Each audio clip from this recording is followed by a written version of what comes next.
Good afternoon, everyone, and Happy New Year. It is January 6th, 2021, our first Heads Together of the new year. And it is off and running. Hello, Jen Wilner. Hi, Bonnie. So you're in cold Edison again today, right? Yes, cold Edison, New Jersey. Yep. Yeah, and I'm in my home office in Ponte Vedra, Florida. We want to welcome our listeners and viewers who are coming in from all over the world. Whew, okay, 2021. I've been interested in the posts, as always happens, the end of the year posts on LinkedIn and social media about what's your word of the year and, favorite things that happened this year. And I started thinking about, what's my word of the year? And I'm going to ask you in a second, Jen, what your word of 2021 is going to be. But first, I want to welcome our viewers and listeners coming in from all over. Please put what city you're coming in from in the chat. Hello, Sandy and Deborah and Husern, and we're very happy you're here. And we want to hear what you have to say. Boulder, Colorado, yay. Yeah, Sandy, I am keeping an eye on what's going on in Capitol Hill. We have a very serious situation going on today, January 6th. And I totally understand if anyone needs to listen to this on the replay. I am respectful of whatever it is you need to do. Perhaps the theme today is appropriate for what is going on because of the word I've chosen as my word of the year. But Jen, let's speak to you. And what's your word of 2021? Calm. Another appropriate word. Tell us more. What are you hoping for?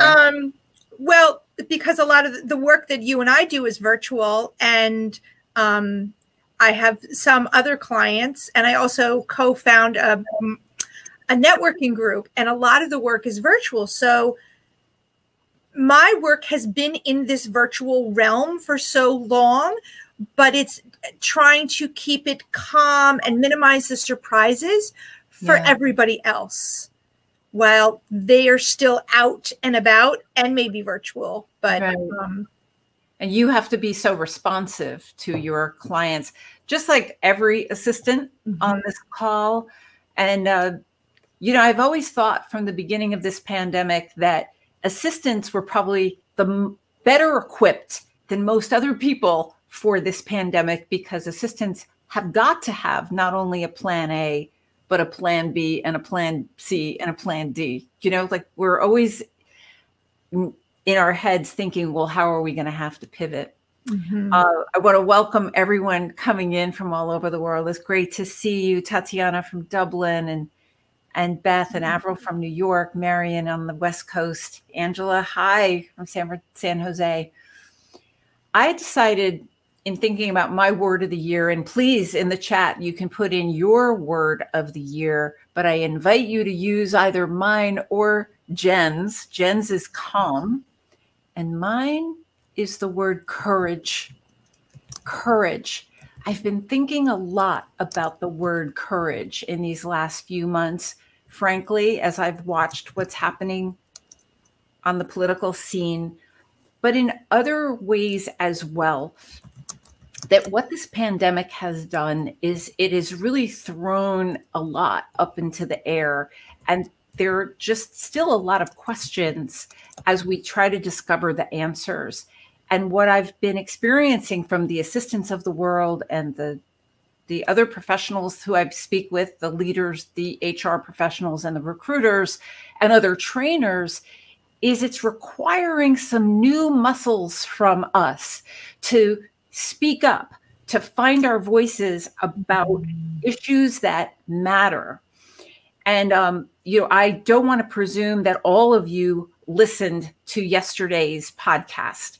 So I want to just briefly tell you what happened yesterday, because I want to tie it to the word courage. Yesterday, Vicki Evans and I did a live stream just like this of our B2A podcast. And we interviewed the CEO and Chief of Staff of SHRM, the Society of Human Resources Management. That organization based in DC, the CEO is Johnny C. Taylor. The organization represents 300,000 members, and those HR people represent, they say on their materials, 115 million workers around the world. Now, in the United States, we've got 10 million administrative professionals.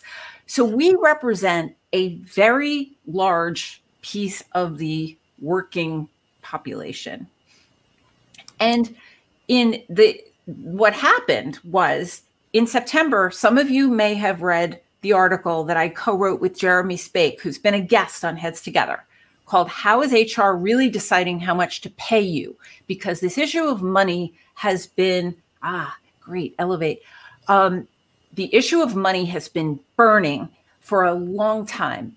Far too many assistants are underpaid, which was something of a surprise to our guests yesterday, if you watched the replay. And it came out in September, and I was thinking one morning that, who needs to see this article is the head people at SHRM, the people who are over all the HR folks. And so I'm admitting to you, it felt like it required courage to find how I got to him, find a way to get to him, which was through his personal website, and to send him the article. And he talks about that on the podcast. So Jen is putting the replay of the podcast in the chat. She's putting the article in the chat. So I'm not presuming that you've seen all of this stuff. But I want to just share that it felt a little courageous to send this to him. And I'm like, what am I afraid of? That's, the voices in your head. And what happened was he responded within minutes. And within a week later, I was on a telephone call with the CEO of SHRM, representing all these people. And that spark, it was an important lesson that I want to share with each of you, to not wait. And then, all of that built up to yesterday's podcast. And what was revealed on this podcast is that there's a lot that HR professionals do not know about the experience of executive assistants, but they want to know. And Johnny C. Taylor shared many things. So on this chat today, I'm asking for Jen's help. I want to know your word of the year. I also would love to know your biggest takeaways from yesterday. I also would want to know if you were surprised by anything that was said on that podcast yesterday. I was surprised by a few things, frankly, and I'm happy to tell you what those are. What I'm absolutely certain about is that if we can agree that this workplace is still so volatile and things have changed drastically, with so many people working from home. And now all of a sudden we're going to have a very hybrid situation in the workplace. We still don't know when we're going back to our offices and if we're going back to our offices. And that's just one small change that's gone on. Your job descriptions have shifted, so many things, right? What I know for sure from all the work I do and running around the world and talking with all of you is that no one group can solve these problems alone. We can't solve workplace bullying assistance alone, or the wage gap, or the onboarding problems now that are now working in a whole new way. All of this laundry list of issues, assistants can't solve it alone. Leaders can't solve it alone. Recruiters can't solve it alone. And HR professionals cannot solve these problems alone. And what Johnny C. Taylor, the CEO, said yesterday is that when assistants have something to say about these issues, anything that you believe you know better about because you have such a unique seat in your organization, to say something, to speak up, to speak to your executive and your leader. And I said, well, should they speak directly to HR? And his comment you'll hear on the podcast, he said, well, that could be risky. Start with your leader, which I found that was one of the surprising things I found in the podcast, right? Jen, did that strike you as a little surprising? Yeah, it did. So you're keeping an eye on the chat. Can you share some thoughts here initially? Oh, right. The EAs are surprised. Jen, right. They're so not. I'm delighted that the assistants at SHRM are paid fairly, but in my experience with talking with assistants all over this planet, you're not, are you? Tell me, are you? I hear so many times that it's a struggle to understand what the value of the role is in your geographic market, and secondly, yeah, Jen, not. We've done episodes about money, and it is about Johnny said, make your case, put it in writing. We have to provide the ROI. It shouldn't be that way. I would hope that conversations like we had yesterday are going to help raise the awareness among HR folks. If that's an indication of what we're up against, then my mind goes to, all right, it's, as assistants often do, let us identify what the problem is, but then let's move to what do we do about it? What do we do? What else do we have, Jen? Sandy's comment. SHRM has an admin career path. All companies should have that. Yeah, I want to find out more about what that looks like. It really sounds like they have their act together. The CHRO is a man named Sean Sullivan there. I'm eager to have a conversation with Sean Sullivan, and let's fast track this is my thought. If they have it together, then why are we reinventing the wheel here? Like, let's get on it and solve this thing in 2021. Finally, I'm happy I lived to see the day. What else do we have? So Beth commented, I agree to not go to HR first, was just surprised to hear that from Johnny Taylor. Right, Beth. It's interesting. It was very interesting to hear him say that. One of my other surprises, and Jen, please keep putting these things up there. What he said about bullying, that what he said was that organizations cannot fully guarantee the safety of their staff. That was a bit of a shock.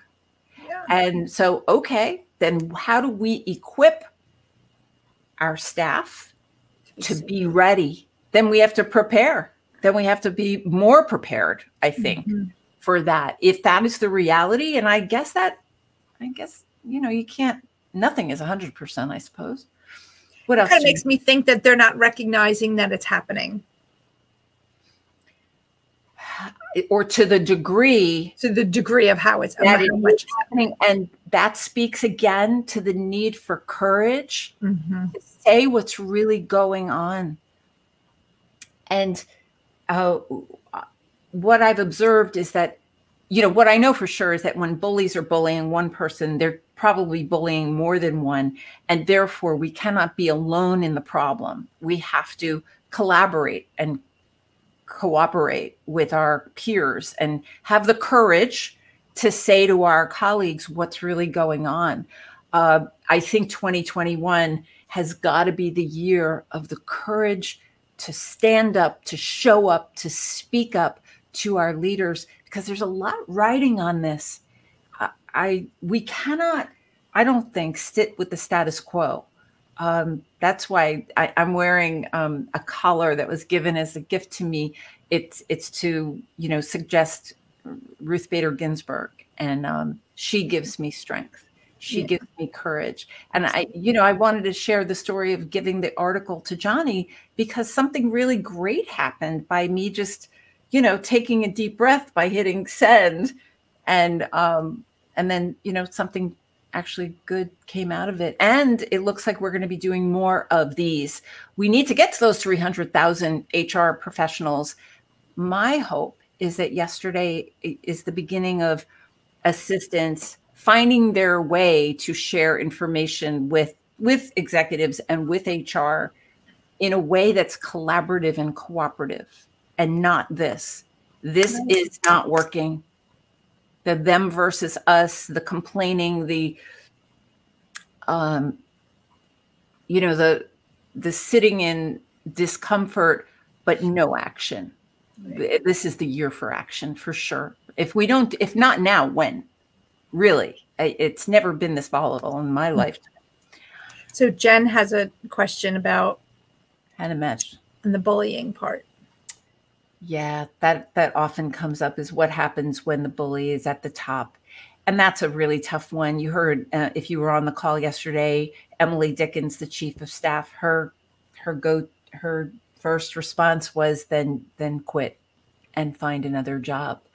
I do have students from the Be the Ultimate Assistant workshops, though, who have told us stories of, the assistant to the CEO, and how this one will never leave me. She had been working for this guy for 6 months, and she had just hit the wall and heard too much. On this particular day, he was berating everybody on this floor, and just being really demeaning and demoralizing and humiliating people. And she follows him into his office, closes the door, and says, "That's it.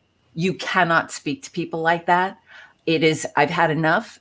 Today has to be the last day. And you really need to give these people, apologize to these people." She had had enough. She was shaking. She told the story in our workshop, and she was super nervous. And she said what she needed to say, though, because she had heard enough. She had, this far and no further. She had hit everybody has their limit, right? She said that she turned around, she closed the door, and she went back to her desk, and she's sitting there shaking and thinking, well, I could be fired any second. And he came out within a few minutes with tears in his eyes. And he said, "I really thank you for being so honest with me. I'm going to make it right." Wow. And he did. And she then turned to us and she said, "I've now been with this guy for 16 years. So she'd been with him 6 months when this happened. And then, okay, what else do we have? That's the comments right now. I'm thinking everybody's kind of busy today.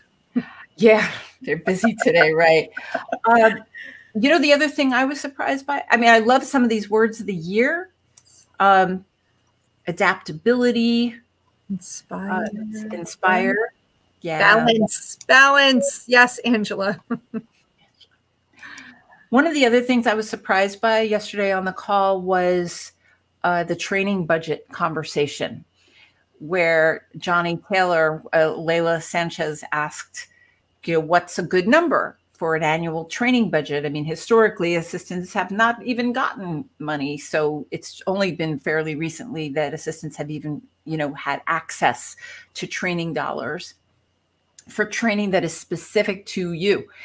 And he said $1,500, which, as I've been traveling and talking to all of you, it's more like $5,000 annual training budget. And he said that was struck him as high. Would love for you to put in the chat what your annual training budget is. Like, let's share it. If you have it, is it unlimited? Is it less than that? We've talked to assistants who get far more than $5,000, but what can $1,500 really buy? Especially if you have to travel. Hey, Nora from Hawaii. Welcome, welcome. Stormy's word is growth. Heather's is focus. Yeah. Yes. I know Jen is saying $1,500. She's laughing. I know, but if the CEO of SHRM is saying that, what are other HR folks saying? Like, we need to open up this conversation with HR and not, we can't be in a vacuum. Johnny said that he is CEO. He is aware. He told a story about how his former assistant, not the assistant he's with now, but his former assistant once did not tell him something that she had been hearing. He called it gossip, but you know how that goes. And that he wished she had. Sometimes we protect our leaders too much, don't we? Mm-hmm. And then sometimes direct reports to CEOs protect the leader because you don't want to be the messenger, whatever. But they acknowledged that people say things to you, the assistant, that they would never say to executives. So if the leaders are being protected from this kind of information, then his point was, how do I know there's a problem if nobody's telling me? Again, courage to say what's real. Sherry said she just got approval yesterday for $1,200 to earn a new designation. But Sherry, is that it for 2021, or might you get more? Adrian's saying $3,000. Good. That's double what he is thinking is the norm. It's 2021. I mean, we have to, frankly, really, if you find out what your leaders are paying for training, it is far more than that. Far more than that. I was declined. I know. Yeah. And go ahead, Jen. That was another part of the conversation yesterday. I remember. Do you have skin in the game? Do you have skin in the game? Where Emily was saying that she paid for her own, or pay for a portion of your own training. We have to, have the self-confidence and the courage to say, I'm worth it, and I'm going to pay towards my own training. And I'm a big believer in that.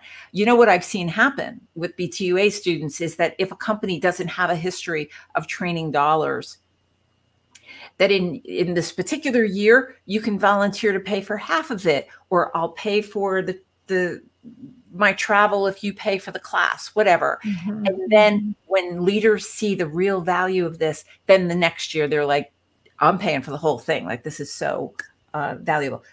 Avril, there's no budget where I am, but the bank has paid $5,000 for her T&D to travel and development. I don't know what that means. T&D. I'm sure I'm supposed to know what that is. Yeah, Marion said she's still did all of her own trainings for 2020. Well, that is a short-sighted strategy for a lot of leaders, unless the company, as Emily and Johnny pointed out yesterday, some companies are struggling just to stay afloat. And if that's the case, you can understand why they wouldn't be able to pay for training, but it's not to say you can't have the conversation, because they also made the point that, assistants who are, super at the technology, and whether you're certified in Office or not, he said, it's worth your weight. You're worth your weight in gold. Mm-hmm. If you can help your leader look like a rock star with the animation and, all this cool stuff in PowerPoint, and how it goes. So yes, Beth, ask. Courage, courage to ask. And that's why trainers like myself and Lucy Brazier and so many out there, we offer business case letters, so that you can help with the, know the language to appeal to your managers. My hope is that the fight is not going to stay this hard for too much longer. Mary Barra of General Motors, the CEO there, early in the pandemic, she was quoted as saying, the key to the future of companies is to offer training to our workers, to upskill them, reskill them, to adapt and respond to the needs of this workplace. I just received an email yesterday from an assistant asking, is there a cybersecurity certification that can be gotten? I don't know of one, frankly, but if you do, I invite you to put it in the training and development. That's what that stands for. Yeah. Thanks, guys. The other thing that I wanted to bring up regarding yesterday. Both Johnny and Emily used the word boss. And those of you who know me know that I wrote an article called Time's Up for the Boss. And the word boss has rubbed me the wrong way for a long, long, long time. I know it works very well in headlines in, newspapers and magazines and that kind of thing. But the origin of the word boss comes from the Dutch word baas, B-A-A-S, which translates to the word master, as in master and slave. We know that words matter. I really want to have a conversation with them about, can we decide that we can use other words besides boss to describe leaders, supervisors, managers, executives, that kind of thing? I don't know. I welcome your, Heather Taylor saying you heard boss and you cringe. I cringe when I hear it. Jen, did that send off? Oh, yeah. I mean, you have Dutch heritage, so I knew exactly what you were talking about. I pay you to not say boss, but words do matter, and I want to encourage. Again, it's about awareness, isn't it? It's about having the courage to raise awareness about the problems that we see in this workplace, so that we can be a part of the solution. We can't do nothing.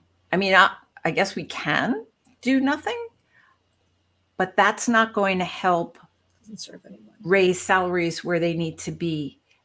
Doing nothing is not going to end workplace bullying. It's not going to end sexual harassment. It's not going to improve onboarding systems. It's not going to improve disaster plans for the next time, for the next virus, for the next act of terrorism. The assistants of the world, in my view, have a real role to play here.